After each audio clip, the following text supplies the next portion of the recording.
ओवैसी ने कहा कि गेम प्लान मोदी का यह है कि जो क्षेत्रीय पार्टियां हैं वो खत्म हो जाएं धीमे धीमे करके, उसको लेकर उन्होंने आरोप लगाया। लेकिन फिर भी एक समाज सुधार की तरफ बड़ा कदम, और ऐसा नहीं है कि मोदी सरकार ये पहली बार करने जा रही हो या मोदी सरकार ही ये पहली बार करने जा रही हो। इससे पहले भी तो वन नेशन वन इलेक्शन की प्रक्रिया रही, और आप और हम खुद याद कर लीजिए सर, लोकसभा चुनावों में जब इतने लंबा चुनाव चला, हम और आप खुद थक गए थे, ये कह रहे थे कि अरे बड़ा लंबा चुनाव है यार, इससे छोटा होता तो कितना बढ़िया होता।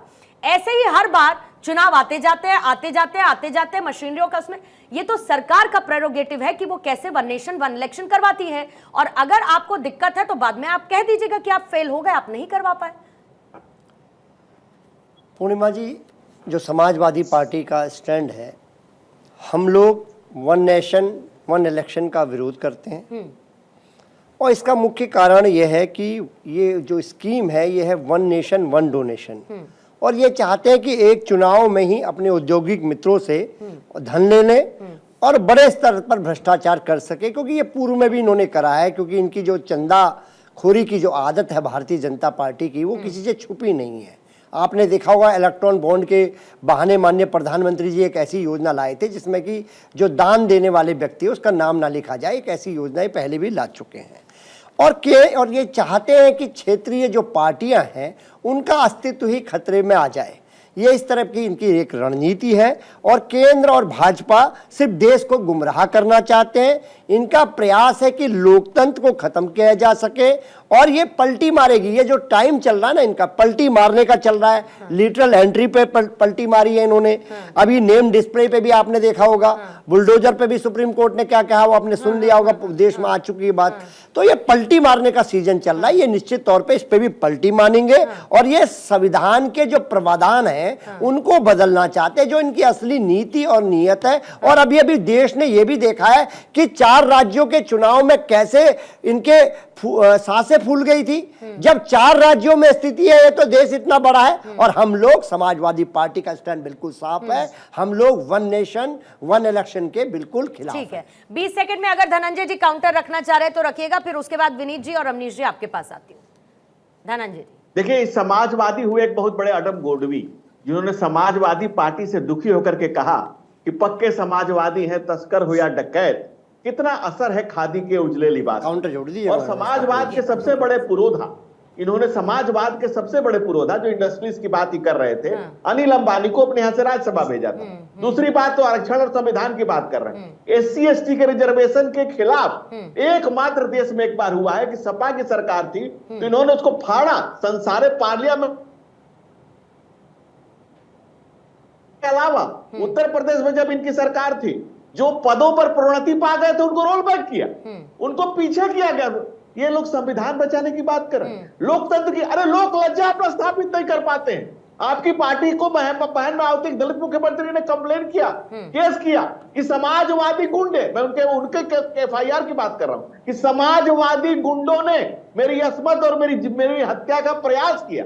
वो ये बहन मायावती के FIR की बात कर रहा है। उससे आगे बढ़िए, ये समाजवादी जिस 37 पर आप इतरा रहे हैं, उसी स्टेट में हम पिछले चुनाव में 73 पर खड़े थे, 73, लेकिन हम 73 होने के बाद भी जनता के कदमों में सर झुकाए खड़े थे। और कांग्रेस कह रही है कि भाई चुनाव सुधार, भाई 2 चुनाव आयुक्त यहां से आने के बाद आपके राज्यसभा भेज दिए। एक आपको एक जज को वहां से आने के बाद आपने राज्यसभा भेज दिया, 91 बार आपने राष्ट्रपति शासन लगाया। कितनी सरकारों को आपने भंग किया और कितने बार लोग। इसका जवाब मैं लूंगी, इसका जवाब मैं लूंगी। जोशी जी नहीं रुकिएगा, पहले बाकी 2 मेहमान भी हैं, आप ले लीजिए मैडम। इनको भारतीय जनता पार्टी का मंच छोड़िए मैडम। भारतीय जनता पार्टी के प्रवक्ता साथी ने समाजवादी पार्टी को क्या कर रहे हैं मैडम? ये पूर्णिमा जी क्या कर रहे हैं जोशी जी? इस तरह से नहीं कर रहे हैं भारतीय जनता पार्टी को। जब क्या कर रहे हैं? जवाब नहीं देंगे तब तक हमें चैन नहीं आता है। ये भारतीय जनता पार्टी बात करेगी, ये भारतीय जनता पार्टी जिसका राष्ट्रीय अध्यक्ष बंगारू लक्ष्मण ऑन कैमरा रिश्वत लेते हुए देश को शर्मसार कर देता है। चंडीगढ़ में किस प्रकार लोकतंत्र की हत्या करते हैं। कोई नहीं Dhananjay ji, please don't escalate, don't escalate. ये भारतीय जनता पार्टी रुकिएगा धनंजय, पूरे देश को शर्मसार करके भ्रष्टाचार की मूर्ति है धनंजय गिरी और इनकी पार्टी। ओके भुवन जोशी जी, ठीक है, प्लीज कूल डाउन। सही नस दब गई ठीक थी। है धनंजय जी, कोई बात नहीं, इसको एस्केलेट मत देखा ना करिए। बंगारू एक लक्ष्मण के सेकंड, चेले को? एक सेकंड देश ने धनंजय देखा बंगारू लक्ष्मण के जोशी चेले को धनंजय जी, के जोशी चेले जी, को। मैंने आपसे ये कहा कि आपको मैं काउंटर रखने का मौका दूंगी। दो मेहमान हैं जिनके पास अभी तक नहीं गई हूं, लेकिन आप बहुत इसमें हाइपर हो गए। नहीं, ठीक है, काउंटर कोई ये नहीं, बात अरे ये- मना नहीं ये किया ना सपा- ये सपा आपको, को मना कहेंगे नहीं किया ना और हम लोग आपको। चुपचाप सुनने के लिए आपने आपकी ये डिबेट कह में दिया आए कि क्या? ये बीजेपी ये का मंच धनंजय है गिरी क्या? काम का जवाब अरे नहीं है जोशी क्या? जी, प्लीज, चिल्लाने और का कोई प्लीज। मतलब नहीं है ना, फिर मैं भी अपनी आवाज तेज करूं। आप यहाँ पर बैठकर कह रहे हैं बीजेपी का मंच है, मैं कह रही हूँ आपको मौका दूंगी। दो मेहमान आपको दिख नहीं रहे जिनसे एक भी प्रतिक्रिया नहीं ली अभी तक। आप सब जानते हो इस तरीके की बात करते हैं सब, और आपसे एक्सपेक्टेड नहीं है, मत करिए प्लीज जोशी जी। विनीत जी आपसे प्रतिक्रिया लेते हुए फिर रमनीश जी आपके पास आऊंगी, फिर हेडलाइंस के लिए मुझे जाना होगा। विनीत जी, एक देश एक चुनाव से राजनीतिक अस्थिरता खत्म होगी, लेकिन इसके साथ साथ यह भी कहा जा रहा है कि इससे बीजेपी कहीं ना कहीं अपना फायदा ढूंढ रही है। हालांकि फैक्ट्स कुछ और कहते हैं। अगर 6 महीने के अंदर चुनाव दोबारा से होते हैं तो ऐसे में एक ही पार्टी को वोट मिलने का परसेंटेज कम होता है। ज्यादा होता है तो फिर भी चांसेस ज्यादा होते हैं। यह कहा जा रहा है लॉन्ग टर्म फायदा जो है एक पार्टी को होगा, लेकिन इसके बाद फायदा विपक्षी पार्टी को भी हो सकता है। इन सब इतर पितर में नहीं जाते हुए मैं सीधे पूछ रही हूं कि क्या यह जरूरत नहीं है कि आज हम ये देखें कि हम व्यवस्था में प्रोग्रेसिव कैसे हो, हम वन नेशन वन इलेक्शन की तरफ बढ़े, आर्थिक बोझ कम हो, समय बचे, वोटर्स के लिहाज से ये काम करना, वोट देना, अपने मताधिकार का इस्तेमाल करना ज्यादा आसानी से हो सके।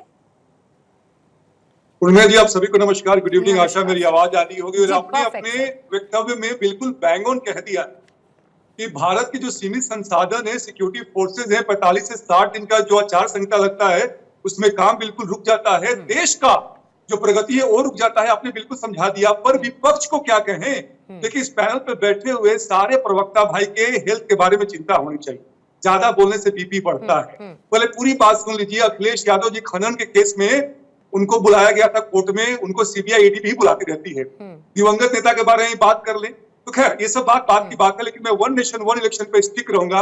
और जानती है पूर्णिमा जी परेशानी क्यों है? 20 से 22 राज्य में बीजेपी और एनडीए की सरकार है।